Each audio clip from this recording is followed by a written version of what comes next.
to One Girl in All the World, a Buffy the Vampire Slayer rewatch podcast where we recap each episode in order and discuss. I'm Ashley, Buffy superfan. I'm Kimmy, Buffy newbie. You can find us on all major podcast apps, YouTube and Instagram with new episodes on Tuesdays. And I feel like that would have sounded more commanding if I wasn't wearing my fuzzy Disney pajamas. It still sounded commanding. Okay, good. Very cute pajamas. Good. Yes, so... If you watch our YouTube video, you will see Ashley's cute pajamas. Yes. You have cute pajamas too. Yes, they're not as cute as Disney pajamas. They just have little hearts on them. But yeah. But we're having a pajama party in solidarity with the Scoobies and hiding. You know what? I should just hide today. I should just watch cartoons like them and just That sounds hide. like a great idea. It does. So why not? You could watch a Roadrunner. Mm-hmm. Yeah. Got it. When's the last time I watched a kid's cartoon? I can't even remember. I don't know. That's a lesson to all of us. Connect with your inner child more often. All right. Yeah, so today we're talking about Goodbye, Iowa. Yeah, I still don't understand the title of the episode, but okay. Even now that I've watched it. Okay, so my interpretation of it is basically, like Buffy talks about at the end, and we're skipping ahead, but Buffy talks about at the end that everything that Riley knew, everything he's ever known is gone. Like his whole worldview is being shattered, basically. Okay, yeah. And I kind of find it as the initiative was his home base, his home and everything, and the military. And so it's kind of like Goodbye, Iowa. It's kind of like that you could never go home again type of thing. Okay. That's how I saw back. it. Okay. Yeah, he can't go back now. Okay. Because everything's kind of being obliterated from what his home base was. That's how I kind of took the title, because he's from Iowa. Okay, so yeah, we're talking about Goodbye, Iowa, and it originally aired on February 15th, 2000. Not the best episode to be airing right after Valentine's Day. Not the most romantic episode. No. Written by Marty Noxon and directed by David, excuse me. I was being too familiar with him. And the synopsis is, Buffy and Riley's relationship is put to the test when she investigates Professor Walsh's death and comes up against the Initiative's secret weapon. Meanwhile, Buffy is trying to find a way to save Sunnydale from rogue warrior demon on the loose. Riley becomes paranoid and delusional and challenges Buffy when he discovers that his mentor has been killed. Elsewhere in town, Spike has become the outcast among demons since he has taken up with the Scooby gang. Those were really, really long sentences, and I had troubles with them. But we're okay. We're good now. All right. Okay, so we get the previously on reminding us about the Polgara, because that's the main demon of the last couple episodes, the bone shar things, Pokey.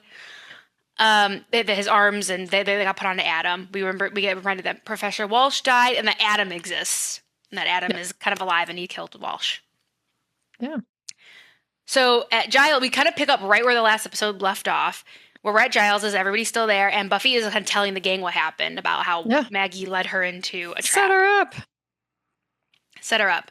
And Spike blames Riley, of he's course. He's like, oh, you think he wasn't involved in this? He's such a shit disturber. But Buffy looks around, and they're all avoiding her eyes, kind of. They're all thinking the same thing. Spike just says what everybody's thinking most of the time. Yeah.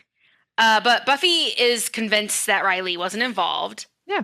That he wasn't around. He wasn't there when all this happened. Mm-hmm. And they think that, why would Maggie want to kill you? And Anya says you probably were getting too close to something, because Buffy says she was asking a lot of questions. Asking too many questions. Asking too many questions, which the military does not like. It's a no-no. Yeah. So in the woods, we see that Adam escapes. There's a hatch that leads out of the initiative. Comes out of? Yeah, he finds his way out. He's out in the wild, which is not good. No. And well, he's willing to kill his own mother. Yeah. Who else is he? He has obviously no. That was cold. Cold as ice, Adam. So we go to the credits and we come back to Giles, and they're thinking, okay, the initiative knows us. They know where we live. They know all this stuff. So we need to hide. And Giles is like, they don't really know me. We could just stay here. I don't think anybody would come looking for us from the initiative. And then Riley walks in the door. Yeah. Yeah. And Giles is like, okay, well, all right, never mind. Riley. He thinks there's some sort of mistake. Yeah.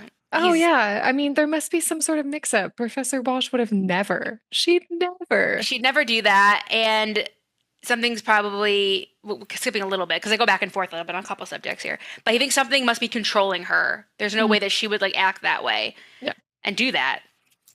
And then he notices, he's talking, he notices Spike sitting in the corner. And for like a second, Spike is like, "Oh, I'm Xander's American friend," and then he just skips up. Yeah, he's like, oh, whatever. That's me. He's like, I'm tired of running. I'm tired of this life in the witness protection program. And Riley is offended by this, Yeah. that Buffy has been harboring a hostile. One that he's been searching for. He's like, the whole time he's Mhm. just been with you. And Buffy's like, you know what? Like, she doesn't really have a good explanation of why Spike is there, Nope. but, Mhm. the Scoobies have gone out of their way to keep him out of the initiative's hands. Yeah. So, but he's very angry that Yeah. he's there, and he's like, what are you, like, friends with demons now? And they're like, whoa, buddy, that's like a side issue. That's not the main issue here. How about that like Xander rightfully says, that your boss almost made her into monster, like, Yeah. food. That's the thing we need to worry about. And yeah, he says, like, back on the subject about how Maggie must be controlled by something. And Buffy says, well, what about 314? Like, do you know anything about that? Like, maybe that's, like, important. And Riley's kind of freaking out. She's like, we need to figure this out. He says, I will figure it out on my own. He's really struggling with coming to terms with. He needs some space. He's in denial, for sure. Yeah. So he leaves. Yeah. In the woods, we see Adam come upon, like, a kid playing by himself. Yeah. With, like, an action figure or Seems something. innocent enough. Yeah, always. And he kind of asks him, like, how do you work? Because he's trying to, like, figure out the world he's in now. Well, and he's like, he asks, "What are you?" What are you? And Yeah. the boy, or does he ask the boy what he is? Yeah. What And am he's I? like, I And the think kid is like a monster. And Adam's Yeah. like, I thought so. Yeah, okay. All right, sounds right. Yeah, he's like, how do you work? He's like, I don't know. I just do.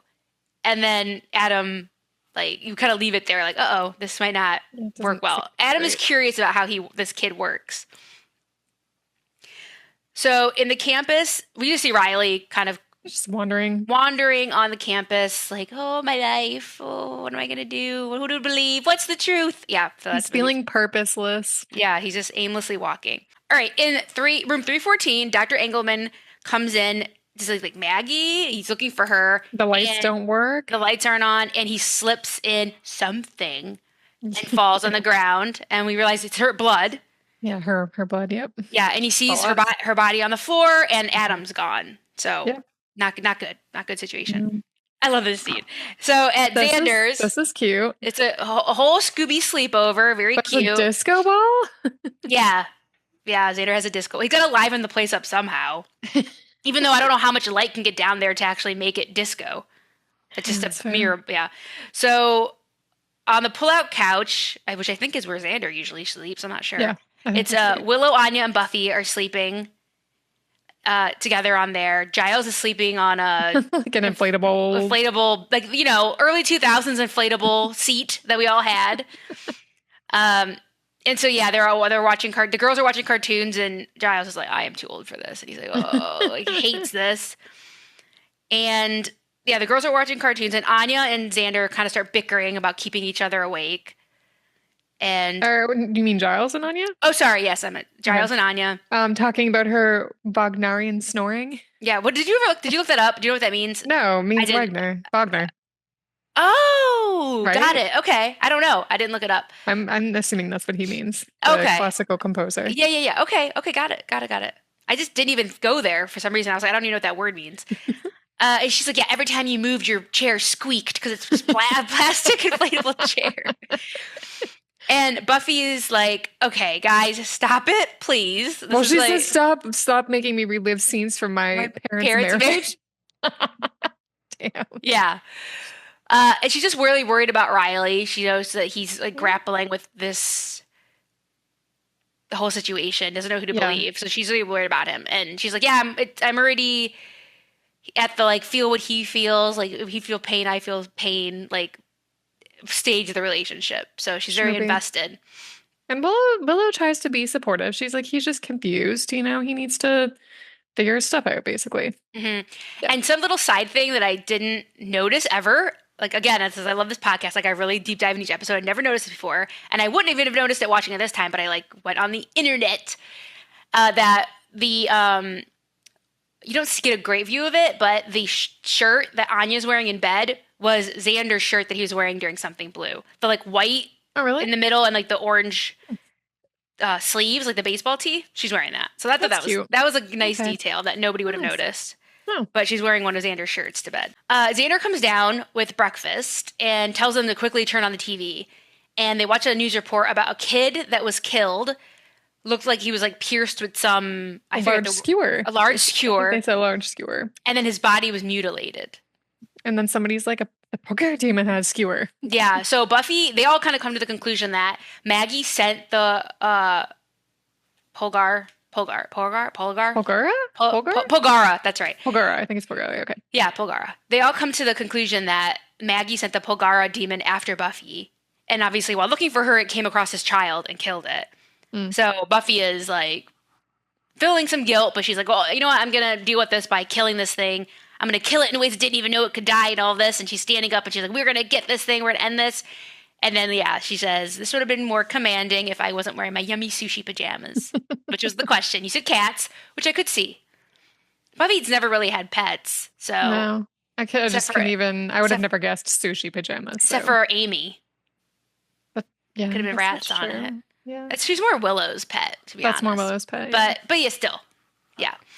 Yeah, so she's wearing her yummy sushi pajamas. So at Low House, Riley is talking to Forrest, and he kind of takes him into his room, complete with the balls poster, which we get a good look at.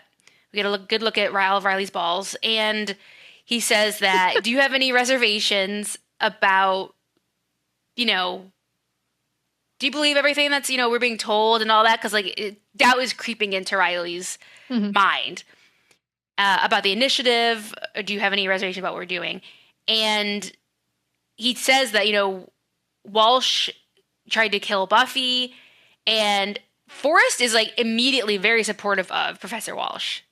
Yeah. Doesn't even be like, what? All this. He's very well, maybe she needed to be killed. Yeah. Maybe Walsh had information. Spy? Yeah, maybe she was a spy. Maybe Maggie had information we don't, and she needed to be taken out. He just, accepts it. Pretty callously accepts it. Yep. Yeah. And Riley's like, whoa, what? Because she asked a lot of questions, she should die, and she's a spy? What are you talking about? Riley's really taken aback that his friend is so quick to be like, oh, it's okay that she tried to murder my girlfriend. Military brainwashing. Or some, innocent human. Yeah. So then Graham comes in and tells them that Maggie's dead. Yeah. So this adds another complication to Which doesn't sound good after the conversation they just had. No, it's not going to improve things for them, for sure. Or for Buffy. It's going to make for nobody. Nobody. At 3:14, they go. Riley and Forrest and Graham go down there, and they see Maggie's body on the floor. And Forrest immediately. It's like, oh, that wound looks like a steak wound. It does not actually. Who could do that? Looks like she was large steak. Yeah. They staked her all the way through her body. Yes. And Riley's like, it looks like a Polgara demon. Yeah, which makes sense. They had one down there, So Riley and Forrest actually physically fight about Buffy. Fighting over a girl in the wrong way, the not fun way. Yeah, not the stop it, guys way. Stop it, you two, stop it. Not in that fun way. So, yeah, Riley is really upset that he thinks that Buffy killed Professor Walsh. And yeah, he's also convinced it's the Polgara demon, which makes perfect sense. I mean, it does. Yeah, and so they are physically fighting, and Dr. Engelman comes out and separates them. And he confirms that the Polgara demon escaped. Yeah, so he thinks that's probably what it is, but he's got orders from Washington to lock down everything until they get there. Yeah. So obviously this is kind of confirmation that we knew it, but this is in this, on-screen confirmation that this is an army or a military arm that Washington is overseeing. Washington is involved now. Yes. We have that. Yeah, you're right. And so he says, you guys have to wait. There's nothing you can do now. And then after he leaves, Riley's like, you know what? I'm actually in charge until Washington gets here. So we are going to go and find this demon. So he goes over Engelman's head or I guess Riley is already over Engelman's head because Engelman's just the doctor. So I don't know if he really has the doctor. Yeah. Much control over things. Yeah. So Riley is taking everybody out to go find this demon. So they go right to it in the cemetery. They are bursting through the cemetery, looking through all the crypts. They come to one where Spike is living. Yeah. Notice that somebody's been squatting here, and they don't find anything. But they destroy his little TV on the way out, which I thought was uncalled for. Yeah. And And Spike is then, like in the yeah, crypt. He was hiding yeah, under some blankets. it's a body. Yep. He's No, hiding under sorry, a body with under blankets. Yes. yeah. Right. There was a body there. So he's like, "Whoo, close one." So he escaped their notice. So in the woods, Buffy is investigating the crime scene of the little boy, and they see like them taking She's like this wearing quite the stretcher away. interesting outfit. Yeah, Yeah. very early 2000s. Yes. Very early 2000s. So she's kind of checking it out, and Riley arrives. And she And apologizes. she tries to apologize to him. Yeah. And I mean, I like 3% get where she's coming from because everybody was like, whoo, on him immediately, you know? And he was, I think, taken aback and didn't handle it as well. So she's like, sorry that everybody like came on very strong and, you know, and he tells her that Professor Walsh is dead. And he says, are you happy now? Yeah, that's harsh. She's like, no, of course I'm not happy. Like, what a crazy thing to say. She's like, I'm going to hunt this demon down. Like, I'm going to kill it. And then you can ask me how happy all this death makes me. She's really pissed off at him and then leaves. Yep. And something I don't know if you noticed, I never was able to find anything on the internet about this, but when I think it's something that might have been cut. So when they're looking, when it's the over the shoulder to Buffy, so we're looking over Riley's shoulder in the conversation and Buffy's talking, there is like a tunnel kind of vision to the shot. Like the corners are blacked out. I missed that. So I was thinking like maybe that somebody was looking at them through like binoculars or something. Oh. And then they cut that out. Oh. Because it's weird. Only on that angle, there's like, it's like slightly rounded. Interesting. Yeah, it's really weird. I don't know what that's about, but Totally didn't notice I that. definitely was like, that's weird. Something was going on there. Yeah. That didn't make it into the end of the end result. So we go to Tara's, and Willow goes over there and wants to do a spell to detect demonic energy. The goddess of Thespia? Mm-hmm. That's what they're gonna like conjure. Conjure. Yeah, channel. And she says, but I want to make sure, like, you know, that I like hanging out with you. It's not just about the spells. I like you more than just spells. Yeah. So just so you know, like, I'm not here just to do magic. Like, I like you as a person. So maybe she likes her. Maybe. So Tara is like apprehensive a bit. She's like, wow, that seems like a pretty serious spell, but if you think we can do it, we'll try it. Mm-hmm. So at Willie's place, Buffy comes in to get Willie to talk. And I love Willie. I think he's just a funny character. He is a funny character. He Yeah. doesn't talk anymore, though. He's trying to change. Yeah, he's trying to change. Straight shooter, because people know that he plays both sides. So he's like, you gotta like hit me, pretend to hit me so I can tell you. And so yeah, she's supposed to pretend to hit him, but she just really like gives him a good knock. She smacks him. She actually like punches him fully in the nose. And he's like, yeah, the Pogara demon, I heard that there was one a couple weeks ago, but it sounded like the military guys took it, and there hasn't been anything since. Like, we haven't heard anything. Mm-hmm. And then Riley shows up. He said he was decided to help her track the Pogara demon. But now I find you in this demon bar, just hanging out, having a good time. Yeah, wow. Yeah. And he's mad at Buffy. Yeah. And he asks her who she is. He's like, who are you? Yeah. Yeah. He doesn't like get like her strategies. Like she gets information from this bar. Yeah. So Riley gets really angry. He starts threatening Willie, like, I'll take you into the lab, you know, because he thinks he's a demon or whatever. And then Riley starts shaking Buffy because he gets really mad. He gets a little rough with her. And she's like, something's happening to you, you know. And then she almost shoots this old lady that's leaving the bar. Whether she's a demon or not, we don't know. But yeah, he almost shoots this old lady who could be a human. Mm-hmm. But eventually he doesn't. She runs off, and he just basically, his whole thing on this scene is like, he doesn't know who to believe. No. He doesn't know who's telling the truth, who's lying to him, who's telling the truth to him. So he's starting to lose it. Physically work himself up. Yeah, and he's shaking. Buffy's like, you're shaking. And sweating. Yeah, he's starting to look a little under the weather. Yeah. So she takes him to Xander's, and he's sick, air quotes. Well, I feel like something's crawling inside of his skin. Hand. Yeah, he's scratching his hand like bloody. Yeah, that's gross. So to get him to stop, Buffy like wraps her head bandana, very stylish, around his hand to get him to stop scratching, and finally gets him to like lay down and rest because he's not well. Yeah. So Buffy goes in to talk to the rest of the group and says like, he's definitely affected by something. Like something's happening to him, and she needs to find out. So she has Anya and Xander stay there and research, and her and Xander are going to go undercover into the initiative. And she's hoping that her clearance still works, that Maggie didn't get a chance to cancel it before she died. Yeah. So that's how they're going to get in. So at Tara's, they're doing the demon tracking spell, and they have to do like a little makeshift map of Sunnydale using objects, and then they have like this powder or whatever, their little potion, and they have to like blow it onto the map, and then it's going to light up where the demons are, and it's even color coded. This is really fun, to be honest. And so they're doing it. They close their eyes, and Willow like blows the whatever onto the map, but Tara hides it. Oh, I missed that. You didn't see that? Oh, because like I saw that. Like, I mean, it didn't look like it did anything, and Willow made a comment that it didn't seem to work, but I didn't. Maybe sometimes I miss stuff because I'm writing my notes. Yeah. Okay. Yeah, Tara like goes to blow it and then puts it under like the rug, and then goes like that. Why'd she do that? I don't know.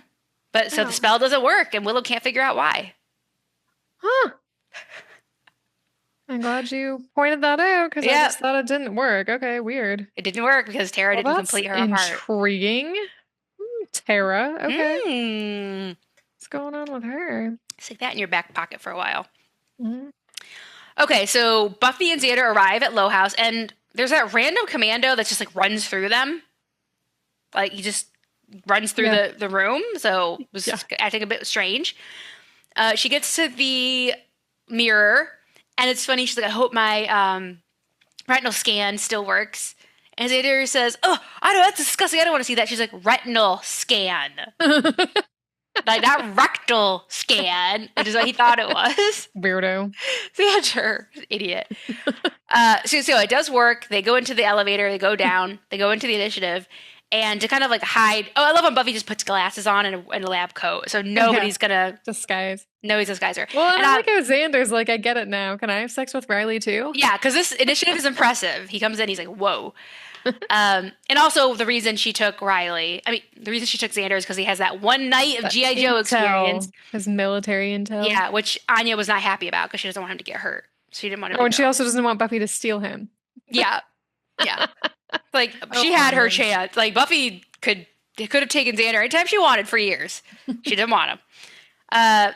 So to, like, hide when people come back, Xander's like, let's make out and, like, pretend, so people don't see us. He's like, that's what they do in the movies. She's like, no, that's not what they do at the initiative. People aren't just making out everywhere.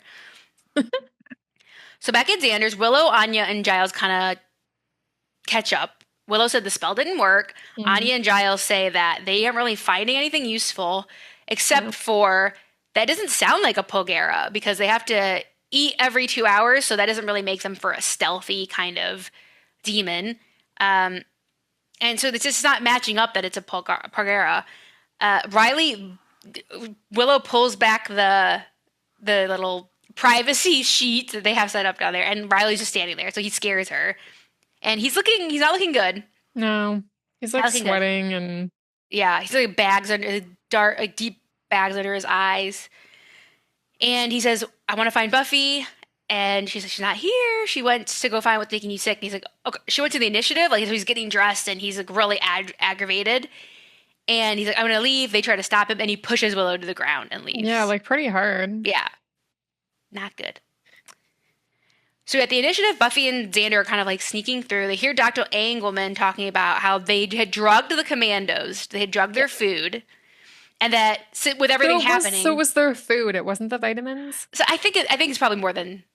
I think it's probably multiple things. I'm guessing. Because I think it is the vitamins. And they didn't say. All they said was they were drugging it, right? Like they didn't actually elaborate on that from what I remember. It's a little bit of elaborate later, but just a tidbit. Okay. So we don't really get the whole scope. I was waiting for more information on that. Yeah. So he says that they were drugging the commandos and they're trying, because of the craziness that's happened with Maggie's death, people haven't been dosed properly. So people are like acting erratically and they don't know that they're going through withdrawals. So the commandos are like, they don't know what they're feeling. They don't know how they're acting. Like they're acting irrationally. And this is in line with what Riley is doing. But he said we got most of them. We got them like re-upped, but they do say that we didn't find Riley. So Riley's still going through withdrawals. And he's too important to lose? Yes. He's an important piece of the puzzle. So at Willie's, Spike comes in for a drink. He wants the good stuff. O negative, human O negative. And a demon comes up to him and just punches him in the face. So we'll come back to that. So at the initiative, Buffy she kind of like confronts Dr. Engelman and tries to get him to talk about what was in 314, why Walsh wanted her dead. And Riley arrives and goes into the conversation, and he's like, did you do this? Are you doing this to me? Like something, I'm going through something, like obviously. He's like, are you doing it to me? Mm-hmm. But she says like Engelman has all of her answers for 314 and everything. And he does admit that Buffy was getting too close to Project 314. It wasn't an initiative to kill Buffy, but it was basically a vendetta for just Maggie. A personal vendetta. Riley gets mad. Yeah, again, like says, you guys are talking bad about Maggie. She was like a genius person that just was trying to help people, and you're trying to like twist her legacy basically into something bad. And then Adam arrives and just like drops a body, and like, what was in room 314? He's like, me. So he's come back, and he came back to learn what he is. So he didn't get many answers from dissecting that little kid. No. So he wanted to come back home and like learn like what he is. And he succeeded. So he comes down, he's talking, he's doing his villain monologue, and he found a bunch of these discs like that, like files that Maggie had. Right. So he puts each one in, and he's like learning as he puts them in.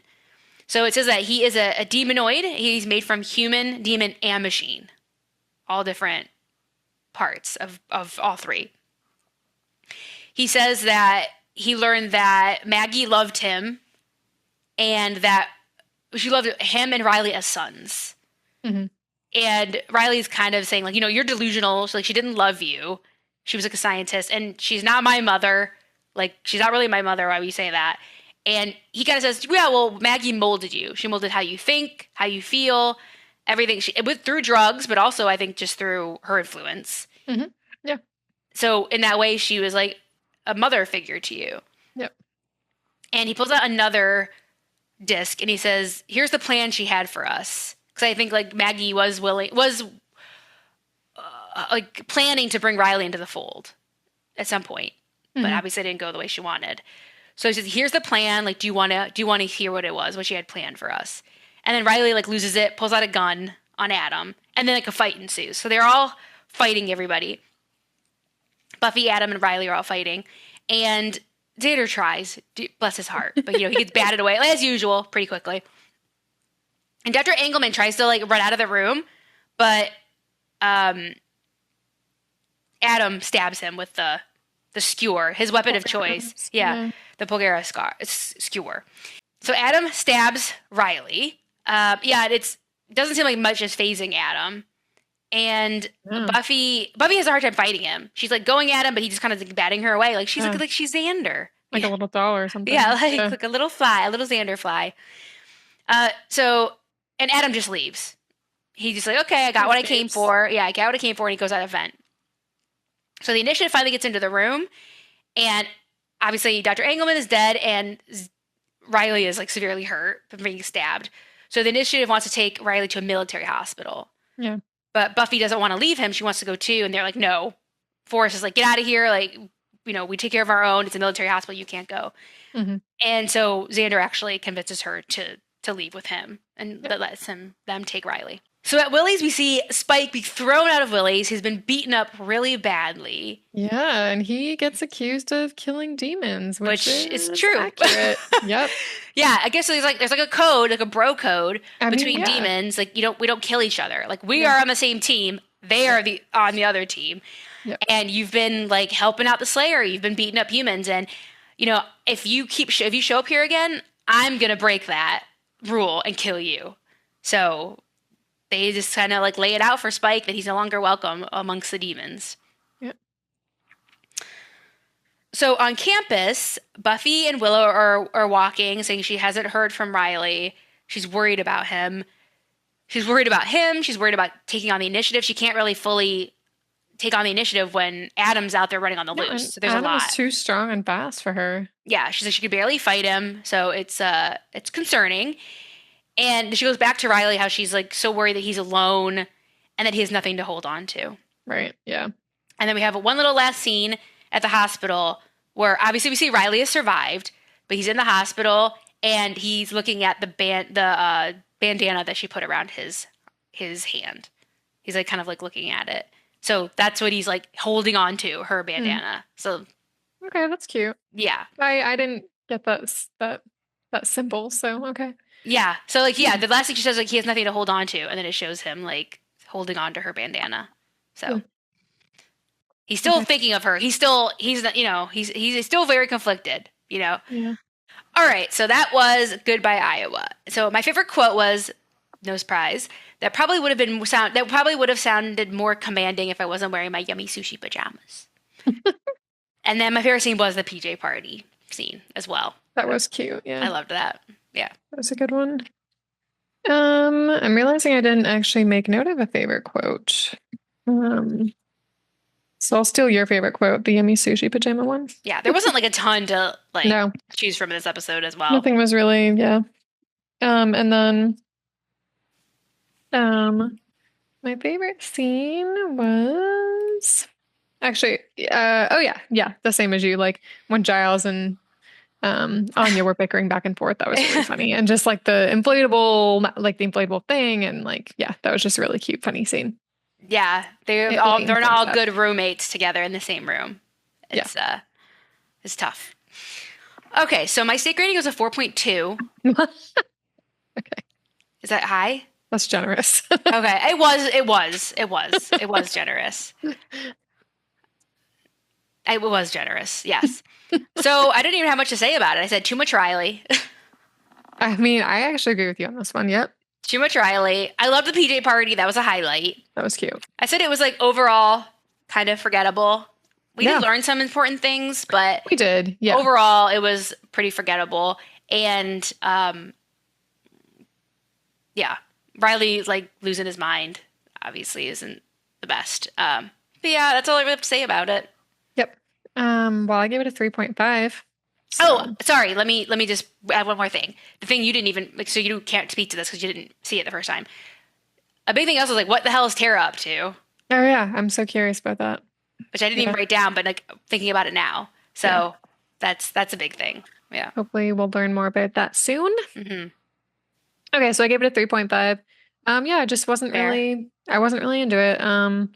Like we learned a little bit more about Adam, but we still don't know that much about him. He's still on the loose. He's not my favorite villain, big demon, bad. Whatever. Yeah, I don't know. He's okay. Yeah, he is not the favorite big bad of people. No, definitely not. And then, I guess we're trying to figure stuff out with Riley, which is interesting. Like I'm curious to know more about what is going on with him. Mm-hmm. But yeah, I don't know. So you loved the initiative storyline, but you don't like Adam. No, I don't like Adam. Yeah, but you loved the initiative storyline in general. I did until this episode. Okay. And then this episode is I'm just not. I don't know. Okay. Yeah. All right. Fair, very fair. So our next episode is called This Year's Girl. Right. So we spend quite a few scenes in a character's dreams for a while. Whose dreams are we in? I mean, I feel like we're always in Buffy's dreams. Or seeing. Yeah. Okay. I mean, it's usually Buffy's dreams, but like... I'll say it's not Buffy. I was just going to say, if you're asking me this question, it must not be Buffy. So, did you say it was a girl? The name did you say? I didn't say, but the name of the episode is This Year's Girl. Yeah. I'm gonna guess it's Tara. Okay. It's either I'm guessing it's Tara or Willow, but I'm gonna go with Tara. Okay. So that wraps up Season 4, Episode 14, Goodbye Iowa. Again, you can find us on all major podcast apps and YouTube and Instagram at OneGirlAllTheWorldPod. You can also email us at onegirlpod@gmail.com. Thanks for joining us, and we'll be back next week with Season 4, Episode 15, This Year's Girl. See you real soon. Bye.